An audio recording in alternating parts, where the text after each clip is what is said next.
Hi, this is Ike from Groovy Entertainment. Today we got another book on tape to play for you. Today's book is Arthur Meet the President from 1991. So let's get started.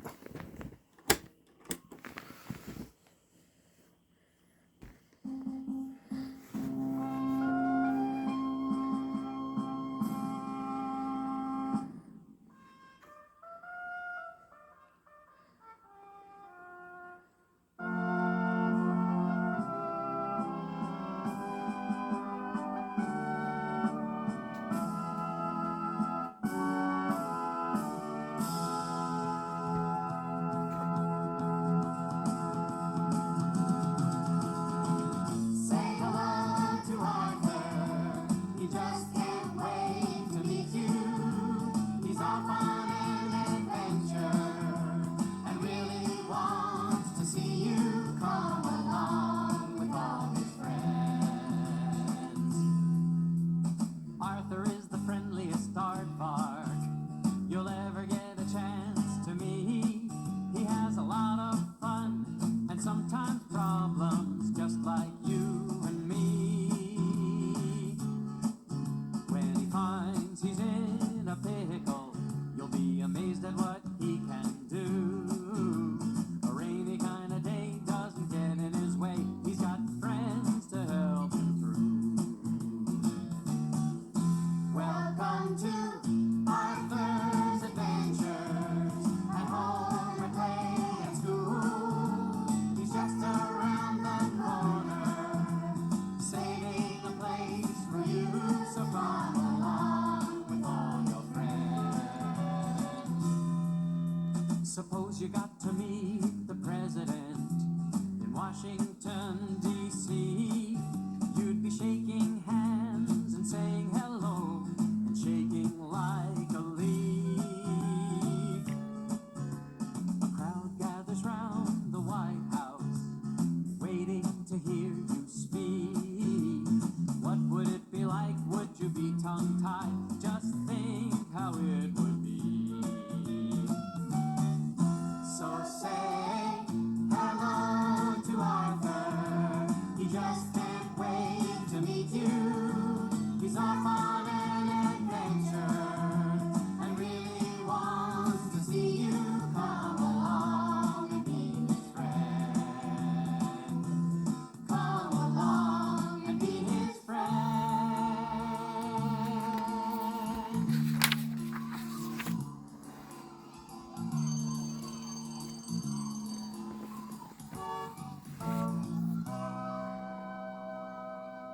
Listen carefully, class, said Mr. Ratburn.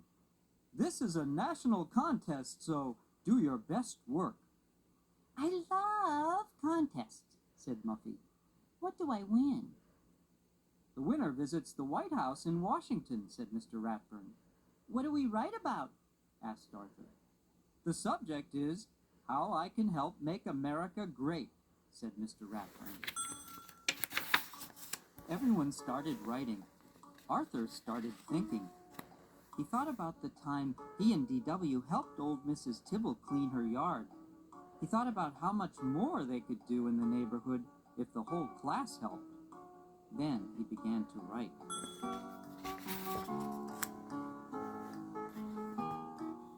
Weeks later, when Mr. Haney, the principal, was opening the mail, his hands began to shake. It's a letter from the president, he gasped. Miss Tingley, the secretary, fainted. Ah! Prunella, who was in the office with a stomach ache, suddenly got better. Open it, she shouted. Mr. Haney clicked on the PA system. Attention, everyone. The President of the United States has written to announce the winner of the How I Can Help Make America Great contest. And the winner is our very own Arthur.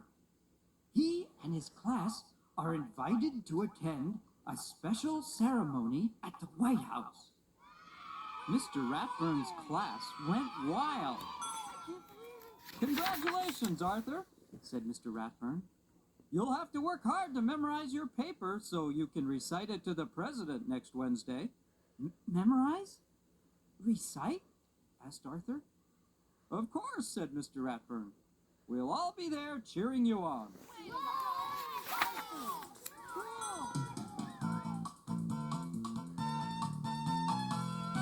on TV! Screamed D.W. when Arthur got home. Listen! He will recite his winning essay to the President and all of America. The announcer was saying. I feel sick, said Arthur.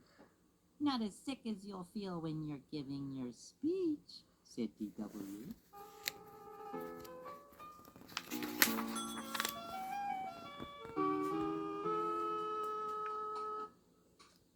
There's so much to do before we leave, said Mother. Arthur, you'll need a new suit. What about me? Asked D.W. I need to look beautiful when I meet the president. The president is very busy, explained Father. He'll only have time to meet Arthur and hear him recite his essay. If I can remember it, said Arthur. Of course you can, said Father. Just relax. Pretend I'm the president and practice right now. The thought of sitting next to the president made Arthur's mind go blank. He said. Uh-oh, said D.W.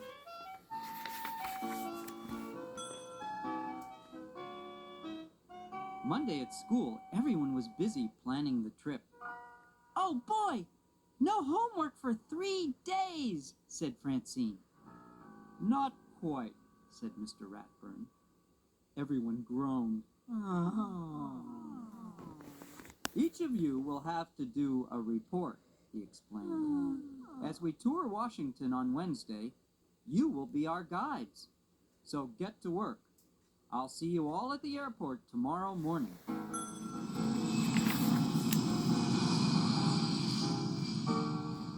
Arthur tried to study his speech on the plane. Don't forget to mention me to the President for the Teacher of the Year award, Mr. Ratburn reminded him. Aren't you excited? Asked Buster. I'm too nervous to be excited, said Arthur. You need help, said D.W. I'll make the speech for you. I have a lot of ideas about how to run the country.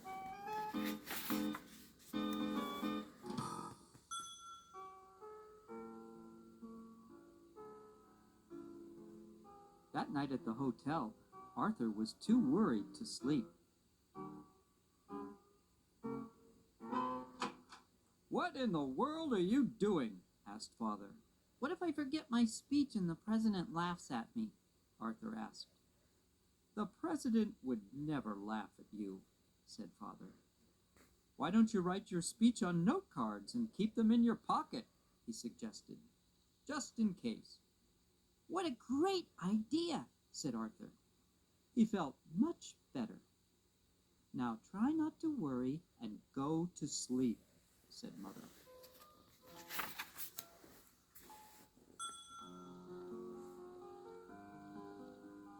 The next morning, everyone met in front of the Jefferson Memorial.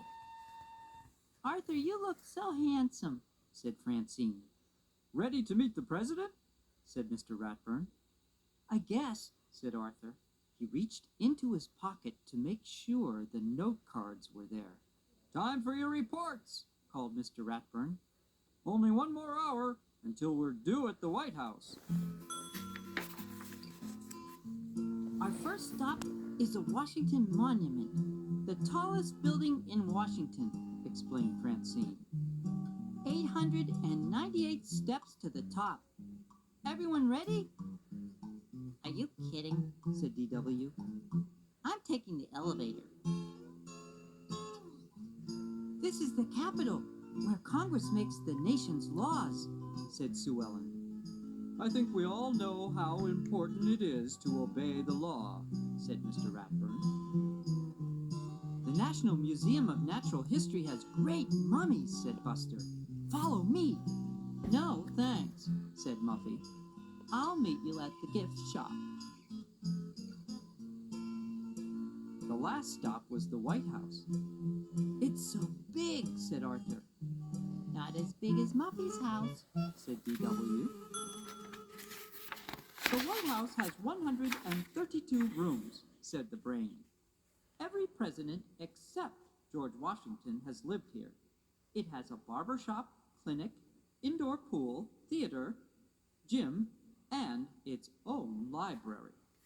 And the president's office has fancy gold curtains just like the ones in our living room, said Muffy. Excuse me, said the president's secretary. The president is arriving. Please follow me to the Rose Garden. Arthur gulped. It was almost time. He took out his note cards. Suddenly, a strong wind blew through the garden. Here comes the president, squealed Muffy.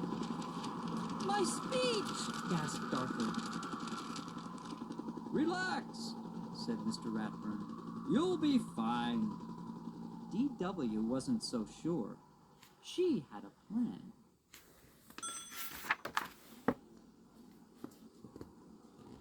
Arthur had never seen so many important-looking people. Good afternoon, Mr. President, he began.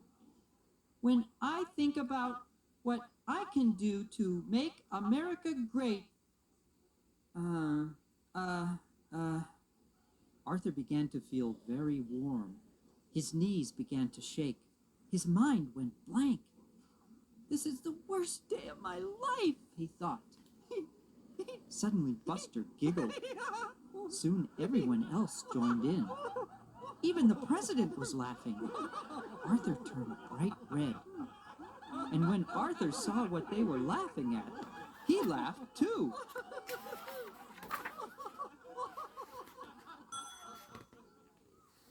Now Arthur felt much better. He recited his whole speech without forgetting a single word. And in conclusion, he said, we can all help make America great by helping others. Good, said DW. Then help me down.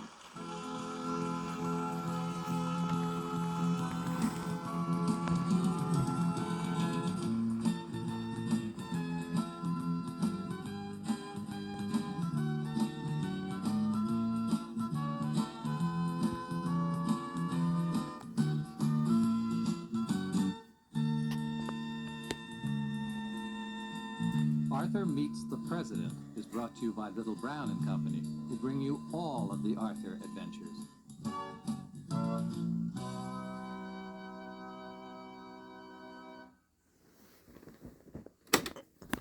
So that was Arthur Meet the President for 1991. So if you like, subscribe, share, and comment, have a groovy day when another video coming out real soon.